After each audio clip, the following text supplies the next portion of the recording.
What's going on, guys? Aussie Fragrance here.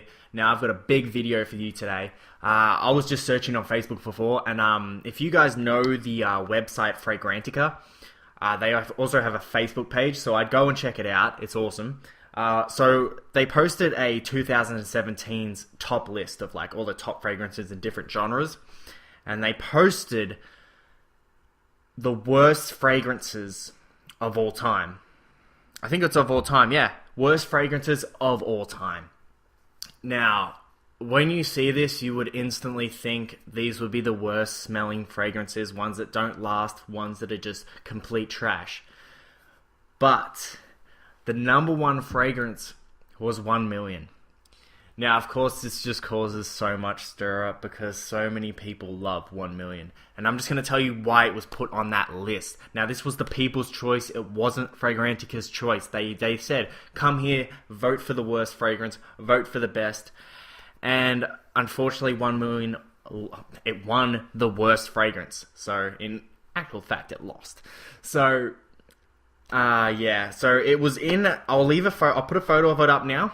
Now, you'll see that it was in the same running as... Now, it was in the running with another fragrance called Magnifique's Secretions, I think it is, yeah. Now, it's just a disgusting fragrance. You could look this up on YouTube, on Fragrantica, on Google, and find out your own information about this fragrance, but it's actually the worst smelling fragrance of all time, and it came in second. Astonishing. You can see it, like I said, go check up, just look it up on YouTube and you'll see a review about it, and no one will have anything good to say about this fragrance. So how it's even on, how it's even a fragrance for men, it's just astonishing. Coming in fourth on this list was, of course, Paco Rabanne's Invictus, the original formulation. Now, the reason that was put on this list, of course, is because of the same use of 1 million, as it's just overused. It doesn't smell bad at all. And if you do think this smells bad, just go and pick up the discontinued Invictus Aqua, because that smells better. Especially if you don't like the original Invictus, this is just a watered down version. It's just so much nicer. So Invictus was the fourth one put on this list. And fifth on this list was also Paco Rabanne's 1 million for women. Now, I don't have it here, of course, but it's also on this list. I don't think it smells too great, though. I think that's why it was put on this list. Coming from 1 million, who is just so popular, so overused, everyone has it, everyone knows it. When they came out with Lady Million, it was just a complete disappointment. You were just like, okay, so you shouldn't have done that. No one's gonna buy it, and no one will buy it. It's on that list because it's not good. That on the same is the Magnifique Secretions. The two colognes that are on that, or perfumes I should say, that actually do smell bad and deserve to be on that list for the way they smell. Now the other three, Paco Rabanne's 1 million and Paco Rabanne's Invictus. Now, if you look through the comments on this, you'll see there's only 19. That was when I screenshotted this a few days ago. I think it was 3 or 4 days ago when I screenshotted this. There'll probably be a lot more comments now, but all the comments are just of blokes mainly, saying this is a load of bullshit. This shouldn't be on here. I've been wearing 1 million for years, and it's always done me well. It's always done me the best. The reason it's on there is 100% because of its overuse, and that's why, because everyone knows it. You don't spray 1 million on and go, wow, I'm going to wow so many people with this. Because when I wore this back in 2009, I found out, I saw some guys at school pull out of their locker this real gold brick, and I was like, wow, that looks expensive. It looks so good. So I saw them spray it on themselves. I always wanted to know, but I never went up and asked. I never wore colognes at this point. It was just Lynx, and that was it. But then I found my mate have it, and he pulled it out of his locker, and I'm like, bro, what's that?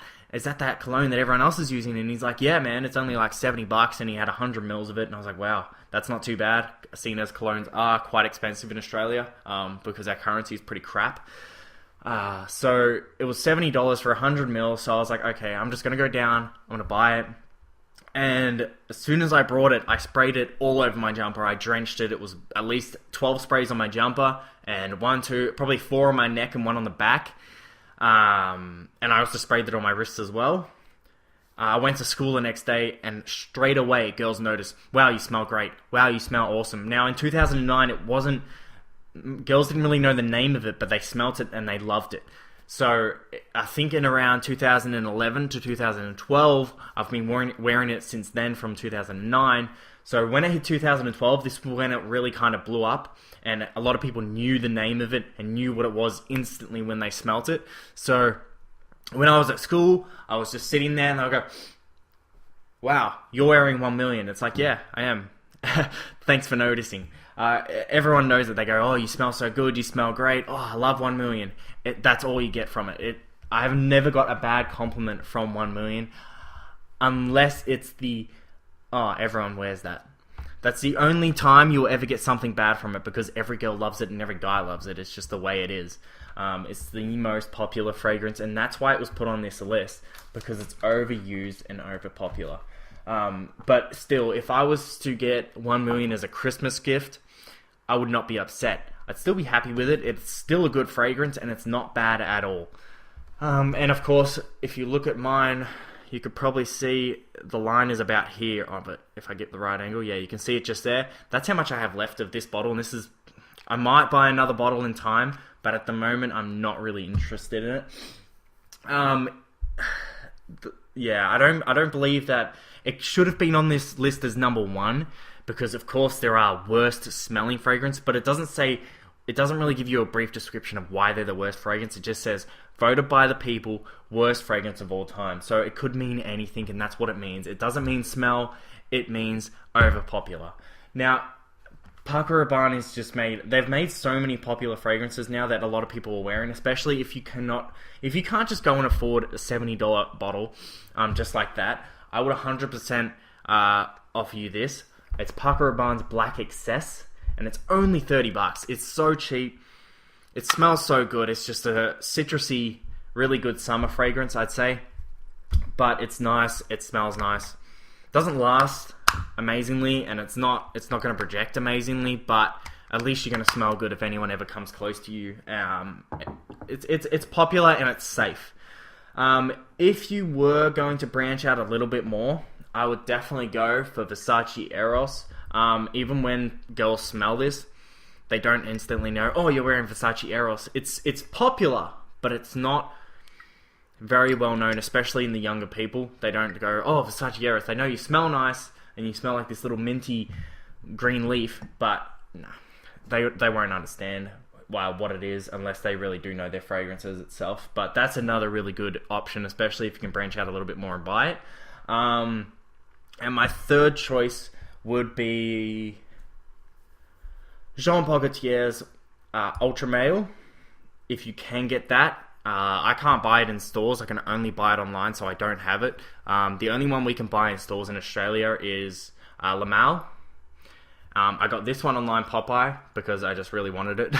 I thought the Popeye part was sick of it, so I brought that. But Le Male is definitely one that you can buy. It's only I think you can buy it for $50-$60, and it comes in a cool bottle. It looks awesome and it smells great, but it doesn't project amazingly. That's why 1 million is still a top choice, because it does project quite well. My fourth choice, and this will be my last choice, of course, and that would be Acqua di Gio. Acqua di Gio, however you like to say it, by Giorgio Armani. Now, I've got the Profumo version, the EDP. I would suggest to buy this one rather than the original, as it does project, it does last, and it does smell great. Yeah, definitely. I'd go for this if you needed another safe option to go for. But if you were to buy someone 1 million, they wouldn't be upset. They would love it. Everyone around them would love it. But it just gets a little bit overused and a little bit stale after a while, to the point where you'll get compliments the first few times, but the more you use it, the more it will become a little bit stale. And not many people are going to be like, "Oh, wow, what are you wearing?" Because they're just going to know, he's just wearing 1 million today. He's just wearing 1 million today. But that's the reason why it's on this list. So please don't get upset when the people's choice chose 1 million to be the worst fragrance of all time. It's still a great gift, and it's still going to be probably a number 1 during as bestseller for 2018, because it's just an affordable, great fragrance. You can't go wrong with it, honestly. So that's my review and reasoning behind Fragrantica's people's choice of 1 Million by Paco Rabanne's worst fragrance of all time.